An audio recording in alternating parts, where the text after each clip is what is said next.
Howdy. Much like Nickelodeon, good old Cartoon Network has its own long list of memorable characters and cartoons, so at least one of them was bound to get a licensed video game of their own.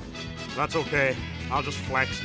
While many of these are well-made love letters to the shows they're based on, others are much lower effort cash grabs made purely to capitalize on the success of the cartoons. So without further me faffing about, let's check out the top 5 best and worst Cartoon Network games. And I understand, for some people, these games may be nostalgic childhood favorites, so keep in mind, it's just my usual silly personal opinion. And with that said, on to the countdown. For the 5th worst, Powerpuff Girls, Relish Rampage. So today in the city of Townsville, Mojo Jojo wants to be mayor, so he gets alien pickles to capture characters in Townsville. So the Powerpuff Girls set out to defeat the pickles, hence the title. Yeah, it's not much, but amazingly, it's still more story than most other games on this list. The first way Relish falls flat is its buggy, humdrum gameplay, and I'd say gameplay is the most important part of the game.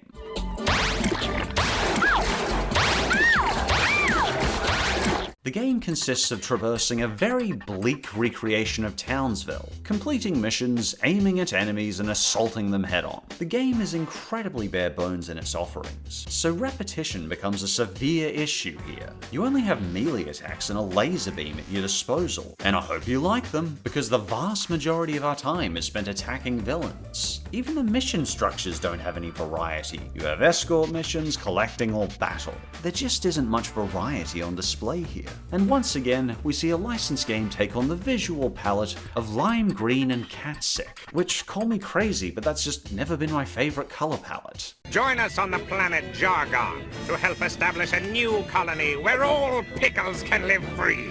And also, what happened to the professor here? Oh, girls, thank goodness I found you. It's early on the list though, as I did like the cutscenes. There's even some funny political satire as Mojo Jojo tries to run a voting campaign for himself as mayor. A vote for Mojo is a vote for evil geniuses everywhere. This has been a paid advertisement by the Bananatarian Party. There's only about 7 minutes of these cutscenes, but they're a good laugh. But the rest of the time, Relish Rampage is shallow enough that it barely has a few hours worth of playtime in order to complete. And for the 5th best, The Grim Adventures of Billy and Mandy. Yeah, there's no subtitle here. As you probably guessed, the game is based on the cartoon of the same name. The story is, Grimm's mojo balls have been scattered by someone. So Grim, Billy, and Mandy have to gather all his mojo balls and store them in his chest before people get a hold of them and cause too much damage. Anyone touched by this mojo would be infected by supernatural rage. So? And I didn't realize how painful that sounds until I read it out loud. But anyway, hands down, the best part of this game is its writing. It's just as funny and witty as the show itself. What about you? Weren't you in the last fight too? I thought we agreed not to talk about the plot holes, my lid.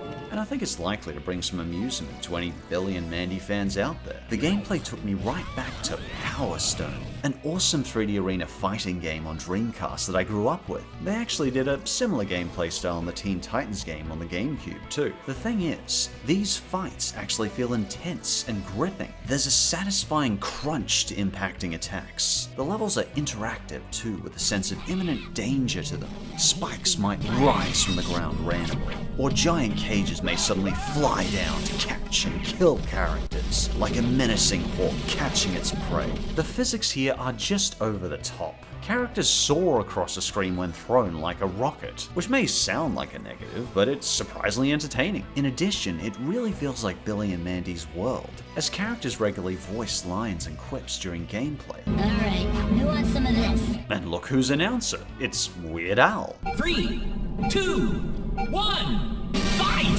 Victory! Orange team wins! Ha! Awesome! Little touches like this really add to the experience and make Billy and Mandy stand out amongst the CN games. Oh yeah, who's bad? Grimm's bad. And for the 4th worst Cartoon Network game, Adventure Time, Pirates of the Enchiridion. This Adventure Time game does not work so well. Like, it's so glitchy, some lines aren't even voice acted. Just look at this. I'm stuck out here. It was the only shade I could get to in time. We need to get that crown. Lost potential is probably the best phrase to describe Pirates of Enchiridion. The game's actually in the vein of Zelda the Wind Waker, as Finn and Jake set sail on a flooded version of Ood to travel to different kingdoms as the Ice Kingdom has melted. The concept works well enough for a video game, especially one with as expansive a world as Adventure Time. Unlike Wind Waker, we get here basically a turn-based, fairly bare-bones combat system. Unfortunately, it gets repetitive pretty fast. Moreover, the game is plagued with technical issues. For one, the frame rate is really inconsistent, with it changing based on where you are, but never at a constant 60 frames per second. Stuttering is a massive issue, and it often stutters when loading other parts of the ocean when sailing, which is never a good look. It's not even quick but noticeable. It takes almost half a minute for the game to unfreeze. The game is also very prone to crashing. When attempting to load certain areas or encountering certain game-breaking bugs, the player may be forced to restart the entire game, which never gets any less infuriating. Even when you manage to get to an island, unlike Wind Waker, you can't explore it freely. You're instead given a linear pathway in combat encounters. And for me anyway, Wind Waker's main hook was exploration, so it's a bit disappointing to see here. On the plus side, the visuals of Ooh are looking beautiful, and the art style works perfectly to reflect the cartoon's loose, free animation style. I visually felt like I was in Ooh, a very barren, empty Ooh, but probably the most annoying problem is the incredibly long load times that can total upwards of 5 entire minutes just to load from the ocean to on-foot exploration. The game seems to have been rushed to release in time for the series finale, but that's no excuse to release a game with such abysmal bugs. Pirates could have been a really good Wind Waker clone, but because of all the bugs, I can't recommend this one. Come on, Jake, let's go and do our hero thing. Set course and let's sail. And for the fourth best, Adventure Time. Explore the dungeon because I don't know. No, that really is the title of the game. Get used to it because Adventure Time games really like their long titles. This is another retro throwback to games like Diablo, sporting an overhead view on a dungeon crawler. But this game is packed to the brim with fan service for Adventure Time fans. Characters are filled with that memorable charm Adventure Time is known for. Would you get off of me? Knees are bony, man. And the art style of the series really fits perfectly with 2D gaming sprites. The game even includes most of the show's original voice cast. I need you to venture down into the dungeon to figure out why. Because I don't know! There's a real sense of style here, with a surprising amount of care put into the gameplay being smooth and seamless. You can play by yourself or invite a friend to play with you. Using Finn and Marceline, we have to slash and swipe our way through 100 dungeon levels. I've heard some complaints that the difficulty doesn't scale up as more players help you, but personally, I've rarely minded this in games. I prefer to feel more powerful when I'm wailing on an enemy with a friend. It feels cathartic. However, the game does have a few small issues. One is how brokenly powerful Marceline is. She's able to absorb red projectiles to charge her screen nuke attack.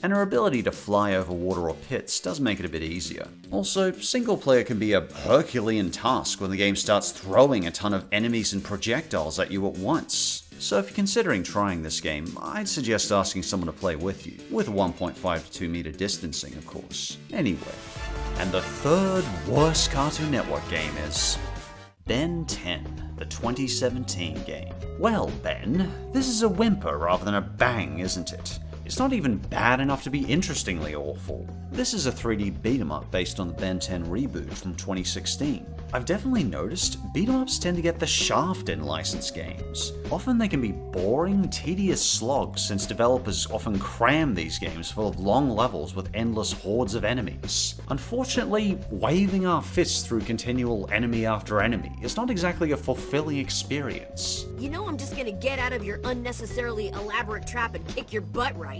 Not! Ben 10 just throws this endless cavalcade of baddies at you that halt your progression, with only the occasional platforming section to change the pace. They could have eased this problem a bit with deep, interesting combat. but each playable alien in this game only has one standard attack, a special attack, and a screen nuke. Unlike other beat-em-ups, there's no extra combos or attacks to unlock. In combat, the camera jarringly jags back and forth whenever you hit an enemy, and I quickly found myself feeling slightly queasy. Maybe I've just got a light stomach, I don't know. With this lack of any variation in combat, the dull repetition starts to seep in. Levels are freaking marathons, taking 20 to 30 minutes to complete each. Why these painfully drawn out levels are continually a pitfall for these games is beyond me. So, don't do that again. But it's not all bad. The graphics are cartoony and cel-shaded and really capture the look of the series to a T, and the character models are spot on. Plus, all of Ben 10's aliens are playable, even if they don't have much variation. Overall, while not an abomination, I think there's little enjoyment here, even for a die-hard Ben 10 fan. What do you call that?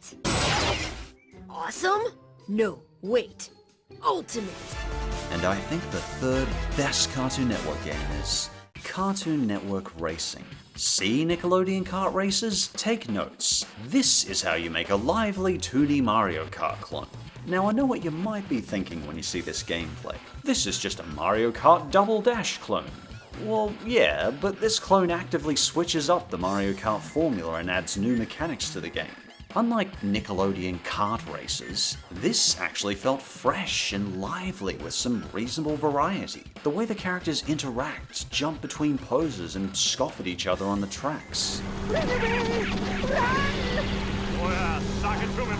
It just feels wild. CN Racing has characters and locations coming from Courage the Cowardly Dog, Dexter, Powerpuff Girls, Johnny Bravo, Cow and Chicken, and I Am Weasel. I mean, compared to Smash, it's not exactly the biggest roster, but each of the CN characters feel unique, and they have their own stats to diversify the gameplay. And, as is appropriate for CN, the characters control in a very cartoony fashion. So cartoony you can actually take a bit of getting used to. As for items, we get things like speed boosts, projectiles, shields, levitation, even an old-timey fight cloud. And check out how alive these characters feel mixed up together.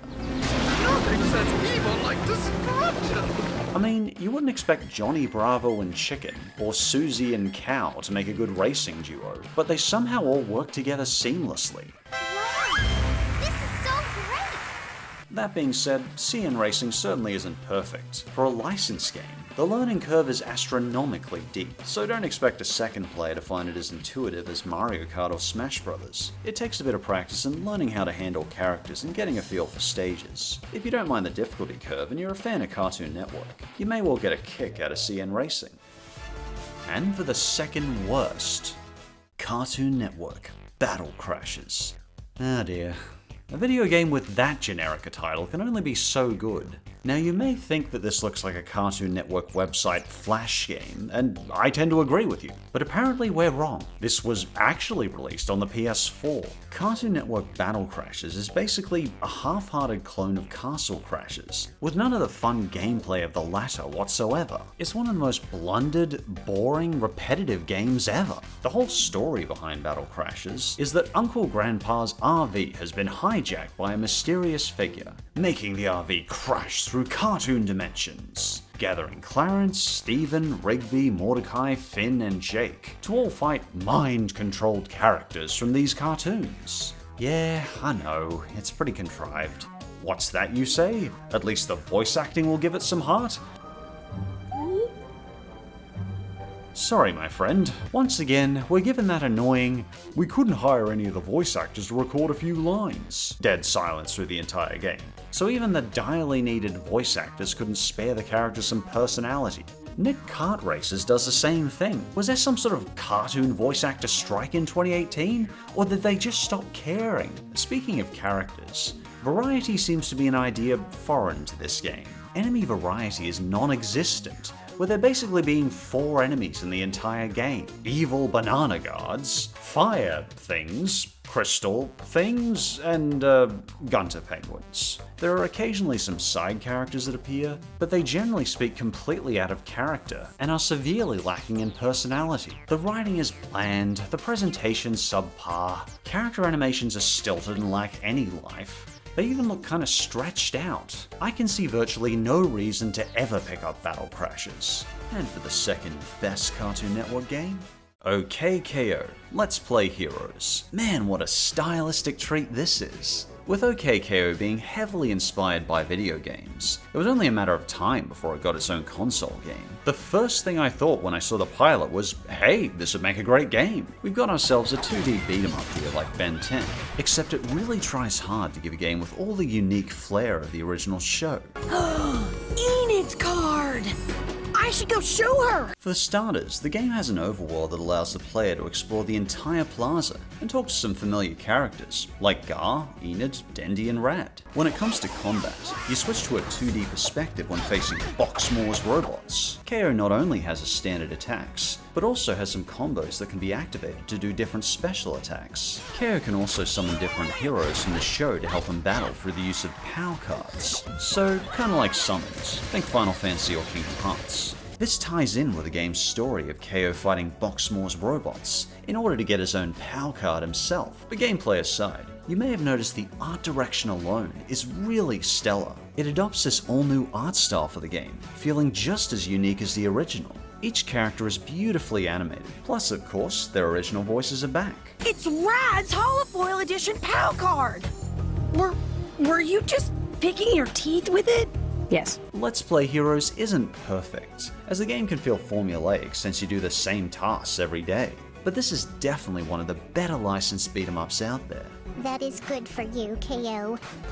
And before we delve into the number ones, let's cover some quick honorable mentions. Ed, Ed and Eddy, The Misadventures. Well, it's Ed, Ed and Eddy, so it's never going to get massive points with me on that fact alone. But honestly, Misadventures stands as a solid 3D platformer. It's an interesting romp, where the Eds combine their abilities together in order to complete missions throughout the cul-de-sac. You can definitely tell the developers put a lot of care into this one, even recreating the neighborhood cul-de-sac, and it looks and feels well within the spirit of the show. They even included 2D animated cutscenes into the game, and though limited, they were at least a nice attempt to inject more of the show's art into the game itself. Congratulations, Ed boys! You have done well! Codename Kids Next Door, Operation Video Game. Again, this is another show I was never really personally interested in, but oddly enough, this is another solid title. It really captures the essence of the original series with its cheeky writing and spot-on characterization. The models are also very faithful recreations of the characters, which isn't always easy for a show with such a unique art style. It's another fun enough 3D platformer with some third-person shooter elements thrown in too. Though I may not be the biggest fan of Kids Next Door, I can't ignore that this is a well-made platformer. Cartoon Network, Punch Time Explosion. While it may be a clone of Smash Bros., it's a dang well enjoyable 2D fighter, and offers a fun crossover for any CN fan. The story mode includes lots of locations and enemies taken right from the shows themselves. Plus, I really dig some of these special attacks. They're so creative and kind of bogus to see in action. Regular show, Mordecai and Rigby in 8-Bit Land. Another retro throwback. Though this time to the painfully difficult games of the 80s. There's a lot of different gameplay styles here, with Mordecai being able to pilot a jet, to Rigby being able to switch to a top-down shooter, but a lot of the fun comes in the game bosses, much like many of those old 80s games. Adventure Time, hey Ice King, why'd you steal our garbage? Undisputed winner of the longest title for a video game award. This game's another retro throwback, this time to Zelda 2: The Adventure of Link. And it's a fine homage at that. It oozes charm and style in its graphics and writing, and it's a pretty stellar RPG on its own. It's an overall solid adventure. Anyway, on to the number ones. And the number one worst Cartoon Network game is Powerpuff Girls, Chemical Extraction. Jeepers! Now this is an all-time low. Powerpuff Girls Chemical Extraction is a 3D fighting game developed by VIS Entertainment. What other games do they have under their belt? Why, Tom and Jerry Fists of Furry, the game. A spin-off of a spin-off of a spin-off. But I hear you saying, you twit, Josh, how is that relevant? Well, because Chemical Extraction is nothing but a reskin of that game, copying its gameplay completely, except with a bit more sugar and spice. None of that nice stuff though. Thanks to the evil of Mojo. The game's story is pathetically bare bones. The Powerpuff Girls are baking pies, and for some reason, Bubbles thinks that adding Chemical X would be a great idea. Why? Young lady, what is your motivation for this? Since making the pie out of sugar, spice, and everything nice would only make it perfect, I added some Chemical X, so it would be super! The villains end up stealing and eating the pie, thereby acquiring superpowers, despite not looking any different whatsoever. So the girls have to fight them in order to knock the Chemical X out of them. Even for a licensed game, this is a contrived and stupid story. But the problems only start there. The game plays an unbalanced train wreck, with the Powerpuff Girls being insanely powerful compared to the villains. Adding insult to injury is the input delay that plagues the game throughout the entire experience. Story mode has individual stories for each Powerpuff Girl, but every character's story is the exact same, with absolutely no differences aside from who you play as. And that's where the biggest issues seem to end for the PlayStation version of the game. But the N64 version is so much worse. Not only does it suffer from these issues, but the gameplay is game-breakingly unbalanced. All three girls come with this explosion attack, which is essentially a win button, since it eats away at the enemy's health and can be used in quick succession. Due to the limited space of the N64 cartridges, much of the little content present in the PlayStation version is absent, but most outstandingly terrible of all, almost all the music is gone. Now the game has one song that loops over and over and over.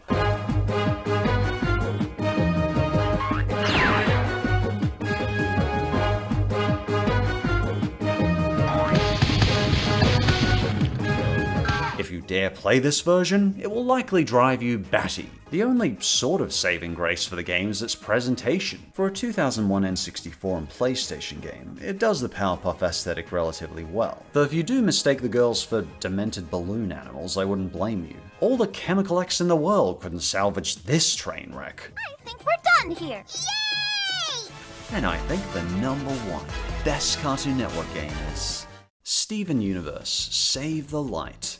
Now this is more like it. Despite my more mixed feelings about Steven Universe nowadays, I can't deny this is a spectacular game version of the show. I know the aesthetic feel and presentation of the show well, and Save the Light nails it perfectly. Talk about a beautiful game. Save the Light's a turn-based RPG, in the same vein of the Paper Mario series, but given a very unique Steven Universe coat of paint. But not in that half-hearted way like Chemical Extraction. Instead, the game has clearly been crafted with a lot of love and care in all of its departments. Most notably is the game's art direction, which is inspired by the show's gentle presentation and calmer color scheme, giving us a more unique game version of the show's mellow feel. The overworld's also a very faithful recreation of Beach City, capturing all of its landmarks perfectly. The gameplay is also very smooth. Let's do it too!